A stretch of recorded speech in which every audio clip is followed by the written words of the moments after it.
హిందూ సాంప్రదాయంలో లక్ష్మీదేవిని పూజించని వారు చాలా అరుదుగా ఉంటారేమో. ఇంతమంది అనునిత్యం పూజించే శ్రీ మహాలక్ష్మికి మన దేశంలో విడిగా ఉన్న ఆలయాలు తక్కువే. లక్ష్మీదేవికి ప్రత్యేకించి ఉన్న ఆలయాలలో కొల్హాపూర్ ఆలయం ముఖ్యమైంది.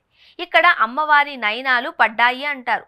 పరమశివుడికి కాశీ ఎలా అవిముక్త క్షేత్రము, ఈ మహావిష్ణువుకి లక్ష్మీదేవికి ఇది అవిముక్త క్షేత్రం. ప్రళయ కాలంలో శివుడు తన త్రిశూలంతో కాశీ పట్టణాన్ని ఎత్తి రక్షించినట్లు మహాలక్ష్మి ఈ క్షేత్రాన్ని తన కరములతో ఎత్తి రక్షించింది. అందుకే ఆవిడ కరవీర మహాలక్ష్మి అయింది అంటారు. మహారాష్ట్రీయులకు కొల్హాపూర్ మహాలక్ష్మి అత్యంత పవిత్ర యాత్రాస్థలం. వీరు అమ్మవారిని అంబాబాయి అని పిలుస్తారు. అగస్త్య మహాముని అచంచల శివభక్తుడు. ప్రతి సంవత్సరం కాశీ వెళ్లి విశ్వనాథుణ్ణి దర్శించుకునేవారు. అయితే వృద్ధాప్యంలో అగస్త్యుడికి దూరంలో ఉన్న కాశీ